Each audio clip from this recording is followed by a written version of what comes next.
بسم اللہ الرحمن الرحیم۔ میں Mrs Naveed Akhtar army public school fort road سے جماعت دہم کے دوسرے ہفتے کے سبق مرزا محمد سعید کے سلسلے میں حاضر خدمت ہوں۔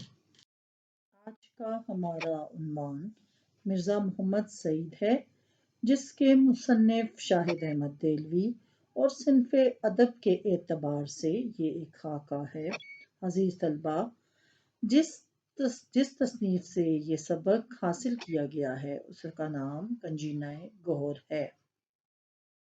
اس سبق کو پڑھنے کے چند ایک مقاصد درج ذیل ہیں۔ سب سے پہلے ہم شاہد احمد دہلوی کے اسلوب علمی و ادبی خدمات سے آگاہ ہوں گے، صنف ادب خاکہ سے آگاہی حاصل کریں گے، مرزا محمد سعید کے حالات زندگی علمی و ادبی خدمات سے واقفیت حاصل کریں گے اور خصوصی طور پر امتحانی نقطہ نظر سے مطالعہ سبق، مشقی سوالات، نثر پارے کی تشریح کے قابل ہو پائیں گے۔ عزیز طلباء، جیسا کہ پہلے بھی ہم بیان کر چکے ہیں کہ آج ہم مرزا محمد سعید کے خاکہ پر بحث کریں گے۔ اس سے قبل چند ایک سوالوں کا جائزہ لینا ضروری ہے، یعنی خاکہ نگاری سے آخر مراد کیا ہے؟ کیا 8ویں جماعت تک لکھے گئے کرداری خاکے اور ادبی خاکوں میں کوئی فرق موجود ہوتا ہے؟ کیا انگریزی زبان کے اسکیچ اور اردو کی خاکہ نگاری ایک ہی چیز ہے؟ سوانح حیات اور خاکہ نگاری میں کیا فرق ہے؟ کیا ادبی خاکہ نگاری اور سوانح میں کوئی فرق موجود ہوتا ہے؟ اس سلسلے میں آج ہم آگاہی حاصل کریں گے۔ سب سے پہلے ہم خاکہ سے آگاہی حاصل کرتے ہیں۔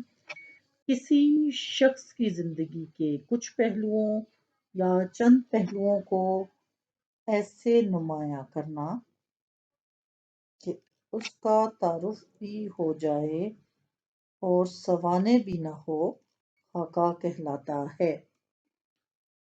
خاکے میں اس شخص کے افکار و کردار، خوبیوں اور خامیوں پر مختصر روشنی ڈالی جاتی ہے۔ اہم خاکہ نویسوں میں مولوی عبدالحق، رشید احمد صدیقی، شاہد احمد دہلوی اور محمد طفیل کے نام قابل ذکر ہیں۔ آج ہم شاہد احمد دہلوی کے جس خاکے کی بات کر رہے ہیں وہ مرزا محمد سعید کا ہے۔ شاہد احمد دہلوی کا نام ہمارے لیے جانا پہچانا ہے، کیونکہ آپ ڈپٹی نذیر احمد کے پوتے، سید باقر علی کے فرزند اور اردو ادب میں ایک نمایاں مقام رکھنے والی شخصیت ہیں۔ آپ کا نام نہ صرف خاکہ نگاری کے حوالے سے بلکہ انگریزی ادب سے تراجم کے سلسلے میں بھی خاص شہرت رکھتا ہے۔ پاکستان رائٹر گلڈ کے قیام میں آپ نے جو خدمات انجام دیں، اسی وجہ سے حکومت پاکستان نے آپ کو حسن کارکردگی جیسے انعام سے نوازا۔ آپ کی زبان و بیاں سادہ، عمدہ تھی، آپ موسیقار بھی تھے، لیکن پہچان آپ کو آپ کی ادبی شہرت کی وجہ سے ملی۔ دو خاکوں کے مجموعے گنجینہ گہر اور بزم خوش نفساں ان کی تصانیف میں شامل ہیں، جبکہ اجڑا دیار، دلی کی بپتا اور دھان کے کھیت آپ کی دیگر تصانیف میں شامل ہیں۔ زیر نظر خاکہ مرزا محمد سعید کی زندگی کے بارے میں ہے۔ مرزا محمد سعید اردو ادب میں اپنے ناول نگاری کی وجہ سے خاصی شہرت رکھتے ہیں۔ مرزا محمد سعید خاص طور پر اپنے علمی اور ادبی خدمات کی وجہ سے شہرت رکھتے تھے۔ آپ کا شمار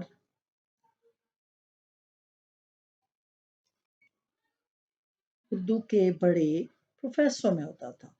مصنف کو ان کی موت کی خبر ان کے سوئم پر ملی۔ مصنف کا کہنا ہے کہ مرزا صاحب کو کوئی ایسی بیماری لاحق نہ تھی جس سے ان کی وفات ہو جائے، مگر اس سے زیادہ دکھ کی بات یہ ہے کہ مرزا صاحب کی موت کی خبر کسی کو نہ ہوئی، یعنی کہ کتنا عظیم استاد ہم میں سے گزر گیا اور ہمیں ان کی موت کی خبر تک نہ ہوئی۔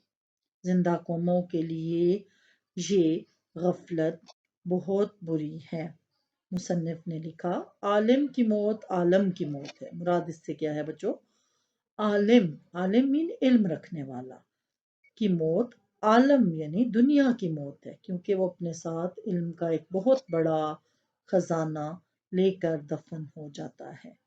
لیکن مصنف نے مرزا صاحب کی خاموش موت کی ایک وجہ یہ بھی بیان کی کہ مرزا صاحب کو نہ شہرت کی تلاش تھی اور نہ ہی دولت۔ پبلک پلیٹ فارم پر آنے سے خود گھبراتے تھے، اسی لیے شاید خاموشی سے کام کرتے کرتے وہ اس دنیا سے گزر گئے۔ اگرچہ 55 سال پہلے سر عبدالقادر کے رسالے مخزن میں مضامین لکھتے، مگر انہوں نے کبھی فرمائشی کام نہ کیا، خود جی چاہتا تو لکھنا شروع کر دیا۔ مرزا صاحب کبھی پیسوں کے لیے نہ لکھتے تھے، شہرت اور دولت دونوں سے ان کو لگاؤ نہ تھا۔ اس سلسلے میں مصنف نے دو واقعات کا ذکر کیا ہے۔ پہلا واقعہ تو یہ ہے کہ مرزا صاحب کے دونوں ناول یاسمین اور خواب ہستی بغیر کسی معاوضے کے ان کے شاگردوں نے شائع کیے۔ دوسرا واقعہ ایک پبلشر کے بارے میں تھا جو لاہور سے دلی محض اس لیے آیا کہ مرزا صاحب سے کوئی کتاب لکھوانا چاہتا تھا اور یہ سوچتا تھا کہ 1000 روپے اگر ایک کتاب کی رائلٹی دی جائے گی تو مرزا صاحب کیوں نہ لکھیں گے، مگر مرزا صاحب اس کے ارادے کو جان گئے تھے اور وہ جو کام کر رہے تھے اس کو چھوڑ کر اس کی کتاب نہیں لکھنا چاہتے تھے۔ اسی لیے انہوں نے کہا کہ آپ میری کتاب کا کیا دیں گے؟ 5000، 10,000؟ یہ سنتے ہی پبلشر کی سٹی گم ہو گئی اور وہ وہاں سے رخصت ہوا۔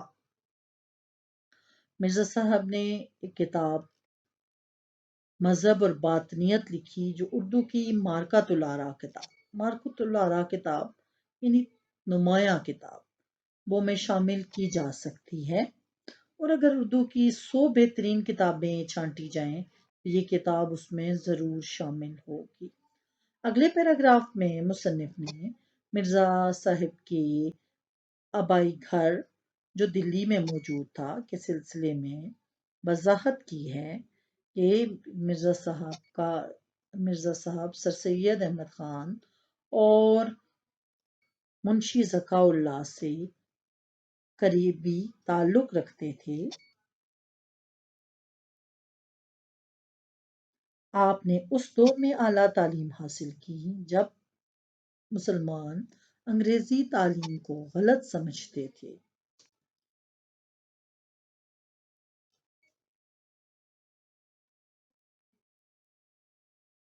آپ نے نہ صرف بہت سے اعلیٰ عہدوں پر کام بھی کیا بلکہ بیشتر پنجاب کے اعلیٰ عہدیدار آپ کے شاگرد تھے۔ اس کی زندہ مثال پطرس بخاری اور سید امتیاز علی تاج ہیں۔ بخاری کے سلسلے میں تو مصنف نے ایک واقعات کا ذکر بھی کیا ہے کہ پطرس کی جتنا احترام مرزا صاحب کا کرتے تھے شاید ہی کسی اور کا کرتے ہوں، یہاں تک کہ وائسرائے ہند کا بھی۔ آل انڈیا ریڈیو میں پطرس جب ڈائریکٹر ہوئے تو مرزا صاحب سے تقریریں لکھوا کرنے کی درخواست کی۔ مرزا صاحب نے مان لیا، مگر جب پطرس کے ایک ملازم نے مرزا صاحب کی تقریر میں چند ایک جملے اصلاح کرنا چاہی تو مرزا صاحب نے یہ کہہ کر نوکری سے انکار کر دیا کہ میاں تمہیں اصلاح دینے کے بعد اب مجھے یہ گوارا نہیں کہ تمہارے شاگرد مجھے اصلاح دیں۔ اس پر پطرس کا غیظ و غضب دیکھنے کے قابل تھا۔ جنگ کے زمانے میں حسن اتفاق سے دلی میں لاہور کے بیشتر ادیب اور شاعر ریڈیو یا دوسرے محکموں میں جمع ہو گئے تھے۔ پطرس کی تحریک پر ایک ادبی حلقہ قائم کیا گیا جس میں بڑے بڑے نام شامل تھے۔ ہر مہینے ایک جلسہ ہوتا اور اس جلسے میں ایک موضوع پر مقالہ پڑھا جاتا تھا۔ ایک موقع پر مرزا صاحب نے فیض احمد فیض کے کسی سوال کے جواب میں ایسا علم کا دریا بہایا کہ سب حیرت کا شکار ہو گئے۔ مرزا صاحب گھنٹوں مطالعہ کرتے اور اس سلسلے میں ان کا کہنا تھا کہ اگر میں اتنا مطالعہ نہ کروں تو ان انگریز پروفیسروں کے آگے کیسے ٹھہر سکتا ہوں۔ مرزا صاحب بیشتر پینشن کا حصہ کتابوں پر ہی صرف کرتے تھے۔ ریڈیو پاکستان کراچی سے جب دانش کدہ شروع کیا گیا اس میں 4 دانشور بلائے جاتے تھے۔ سننے والوں کے جواب فی البدیہہ یعنی فوراً دیا جاتا تھا۔ اس سلسلے میں جب مرزا صاحب کو بلایا گیا انہوں نے یہ کہہ کر انکار کر دیا کہ انسان یا تو شہرت کے لیے کام کرتا ہے یا دولت کے لیے، مجھے نہ اس کی پرواہ ہے نہ اس کی۔ علم و ادب رکھنے والے لوگ اس دنیا میں بہت کم ہیں۔ آپ نے سیاست کا آغاز کیا تو مسلم لیگ کے صدر منتخب ہوئے، مسلم لیگ کونسل کے ممبر چنے گئے، کراچی یونیورسٹی کے مشیر مقرر ہوئے، پاکستانی ادیبوں کا گلڈ قائم ہوا تو آپ نے پہلے اجلاس کی صدارت کی۔ اگرچہ مرزا صاحب علمی اور ادبی حوالے سے بہت بلند مقام رکھتے تھے، انگریزی ان کا اوڑھنا بچھونا تھا، مگر ہرگز وہ دوسروں پر رعب چھاڑنے کے لیے اس کا استعمال نہ کرتے تھے۔ مصنف کا کہنا بالکل بجا ہے، موت برحق ہے، مرنا سب کو ہے مگر مرنے میں فرق ہوتا ہے۔ مرزا صاحب نے خاصی عمر پائی مگر ان کی وفات کا صدمہ اس لیے زیادہ ہے کہ ایسے قابل، ایسے شریف اور ایسے وفادار لوگ اب زمانہ پیدا نہیں کرے۔ افسوس کہ پروفیسر محمد سعید اب وہاں ہیں جہاں ہماری نیک آرزوئیں رہتی ہیں۔ ایسی جامع علوم ہستی سے محروم ہونے کا ہمیں جتنا بھی غم ہو کم ہے۔ جامع علوم ہستی سے مراد عزیز طلباء ایسی ہستی ہے جو علم کا سمندر ہو، جو اپنے اندر کئی علوم اکٹھے کیے بیٹھی ہو۔ اب کہاں لوگ ایسی اس طبیعت کے گنجینہ کہو۔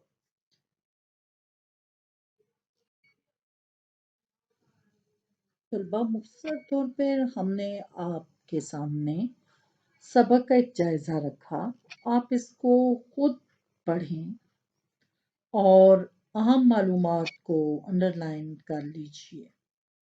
آئیے دیکھتے ہیں مشقی سوالات۔ سب سے پہلا سوال ہے درج ذیل سوالات کا مختصر جواب تحریر کریں۔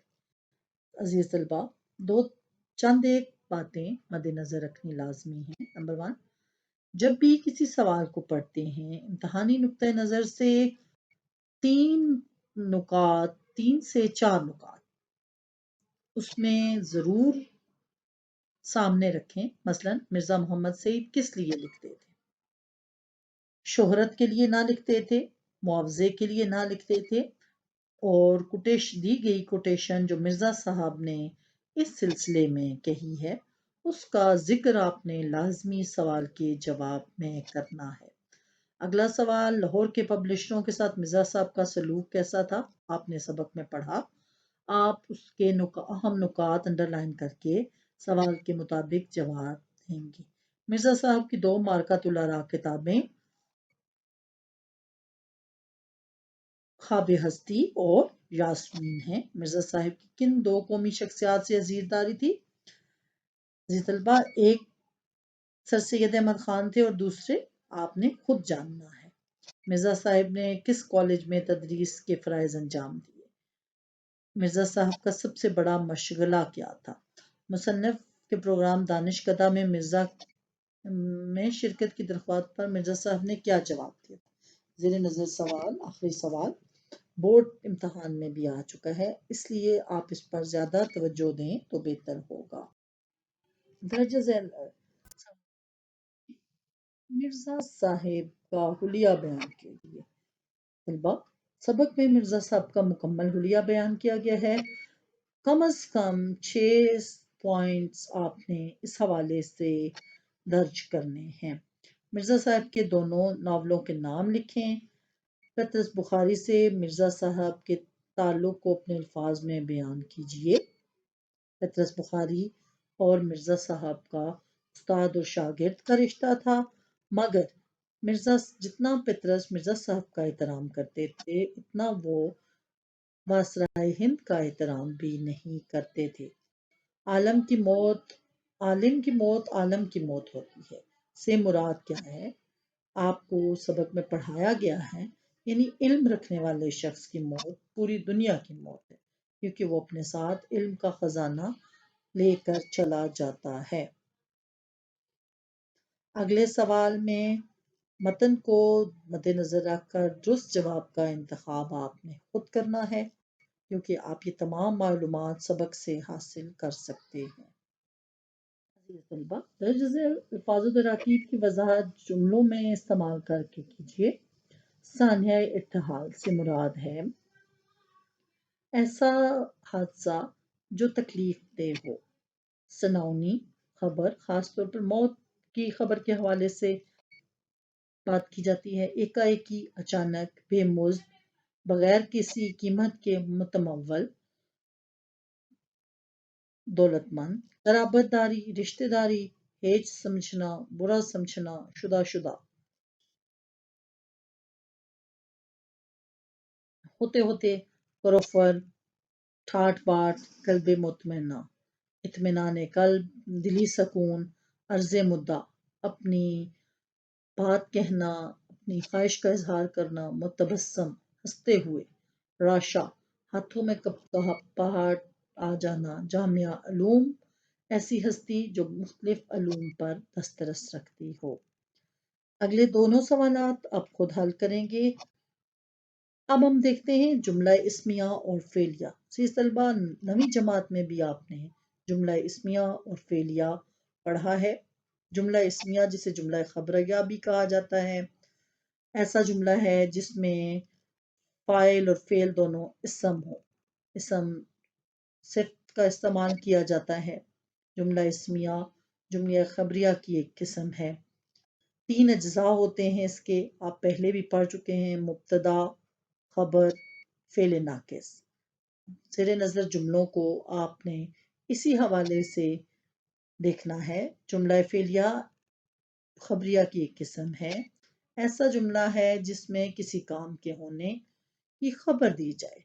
فعل تام کا استعمال کیا جاتا ہے، اس میں فاعل، فعل، مفعول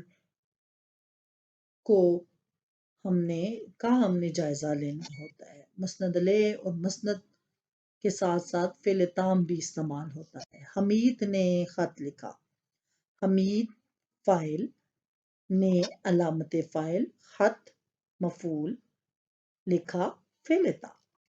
فریحہ نے خیرات دی۔ اب عزیز طلبہ، ایک جملے کو مد نظر رکھتے ہوئے آپ خود ان جملوں کی وضاحت کریں۔ عزیز طلبہ، آخر میں سوالات کے جوابات آپ نے خود انفرادی طور پر تحقیق کرنے ہیں۔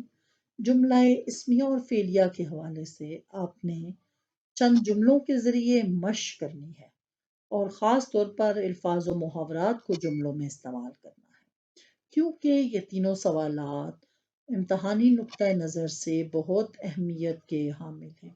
امید ہے آج کا سبق آپ کو سمجھ آ گیا ہوگا۔